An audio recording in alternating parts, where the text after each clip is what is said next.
नहीं है और सम्मान की हमें परवाह नहीं है, किंतु स्वाभिमान को गिरवी रखते ऐसा भी ब्राह्मण समाज का इतिहास नहीं है, ऐसा भी ब्राह्मण समाज का इतिहास नहीं है।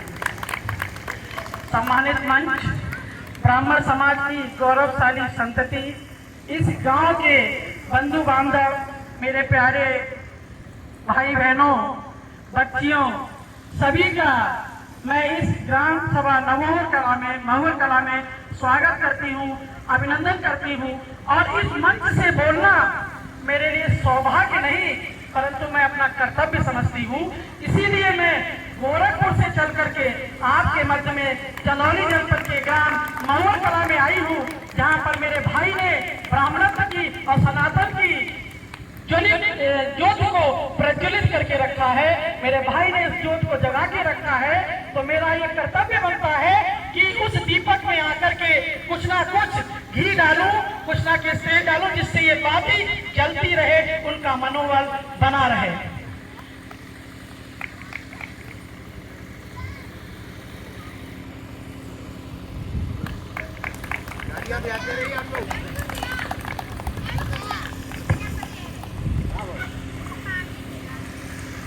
मस्तक हमारा ऊंचा रहे और दृष्टि गगन पर रहे।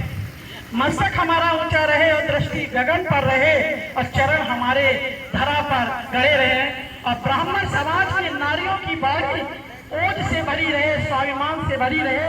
कितने भी आंधी आए, कितने भी तूफान आए, कितने भी समय के झंझावत आए, किंतु कभी भी हम किसी भी विपत्ति के आगे या किसी भी विषम परिस्थिति में अपने पैरों को, अपने अहम को, अपने स्वाभिमान को झुकने ना दे, कभी भी ब्राह्मणत्व को कमजोर ना पड़ने दे। ब्राह्मणत्व विषय कोई जन्म का विषय नहीं है। ब्राह्मणत्व कर्म का, त्याग का और तपस्या का ज्वलंत उदाहरण है। और ब्राह्मण नारी उस तपस्या का सर्वोच्च शिखर है। क्यों? क्योंकि ब्राह्मण नारी सृजन करता है, ब्राह्मण नारी शिक्षित करती है हमारी संस्कृति को, जिससे कि परशुराम जैसे, शंकराचार्य जैसे, चाणक्य जैसे और मंडन मिश्र जैसे पराक्रमी योद्धा जन्म लेते हैं और युगों तक ब्राह्मणत्व की अलग को जगाए रखते हैं। और उसी के कारण हम यहाँ पर महुर कला में होकर के हम लोग बैठ करके भाई कृपादान तिवारी जी अयोध्या से चलकर यहाँ आए हैं, भाई कमलाकांत उपाध्याय जी काशी से चल के आए हैं, एक उच्च पद पर रहे हैं। मेरी बहन सरोज पांडे जी एक शिक्षण संस्थान में है और शिक्षक नेत्री भी हैं। भाई वीरेंद्र पांडे जी, सभी लोग केवल सनातन की ज्योति प्रज्वलित रहे, इसके लिए यहाँ पर आए हैं। तो आज हम यहाँ से केवल भाषण नहीं देंगे, आज हमें देखना है कि आज हो क्या रहा है। आज हमारे चुप्पी के कारण कोई भी आ रहा है और कलंक का टीका लगा करके हमारे ब्राह्मण समाज के माथे पर चला जा रहा है और हम चुपचाप देख रहे हैं। कितनी देर बोलते हैं बता दीजिए। हम लोग, हर कोई आ रहा है ब्राह्मण समाज के ऊपर अपने आरोपों को, निराधार आरोपों को थोप रहा है और हमारे माथे कलंक मर रहा है। तो क्या हम उस इतिहास को केवल गाते रहे, या जो हमारे मनीषियों ने क्या है उसे केवल माला जपते रहे?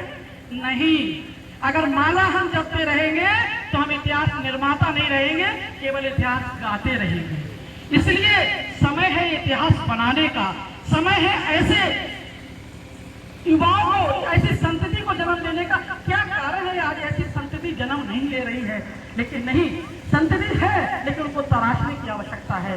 जैसे आज हम लोग ये लोग चल के आए हैं, भाई मृत्युंजय पांडे जी के अंदर भगवान परशुराम जैसा ओज है, पराक्रम है, इसी कारण वो अकेले इस ज्योति को जलाए हैं। तो हमें ऐसे भाइयों के मनोबल को नहीं टूटने देना है, लगातार इस मनोबल को बनाए रखना है।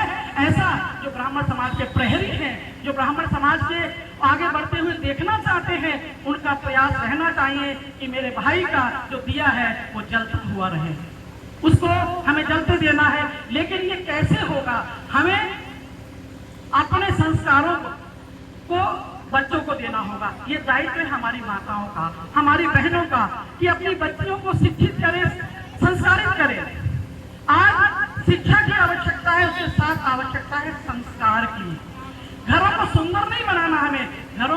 संस्कार में बनाना है।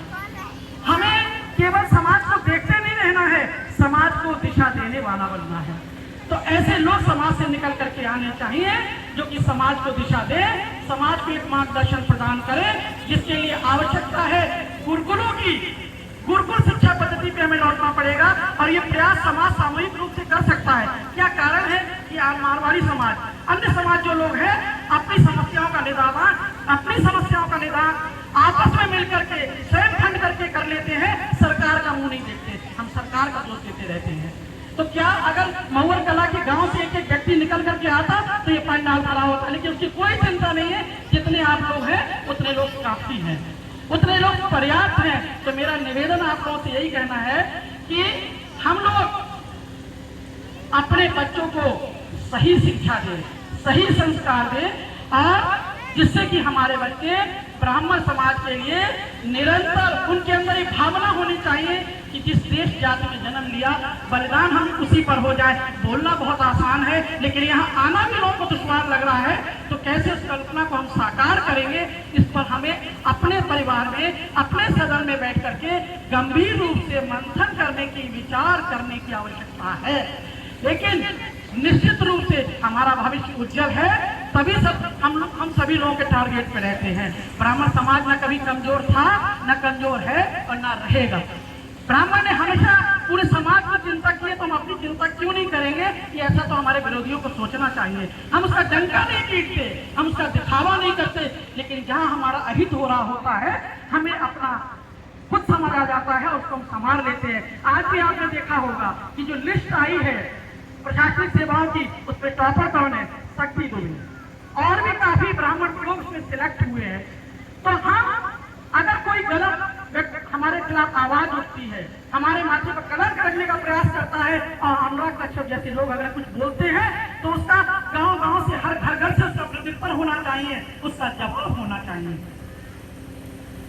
तो बहुत अधिक हम नहीं बोलेंगे, क्योंकि सभी लोग यहाँ पर बोलने के लिए हैं। ब्राह्मण समाज ने सदा से जब जब धर्म की बात आई, तब हमने राज सिंहासन को ठुकरा दिया, और जब अपने स्वाभिमान की बात आई तो हमने खुद को दांव पर लगा दिया। और आज भी वही रक्त और वही जज्बा ब्राह्मण समाज के प्रत्येक बच्चे बच्चे में है।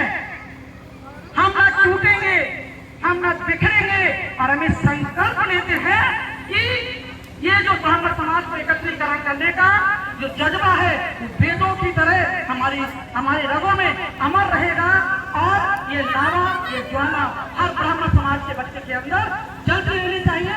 इसी के साथ अपनी बात को समाप्त करती हूँ। जय हिंद, जय भारत, जय माता शक्ति, जय जय परशुराम, जय जय परशुराम।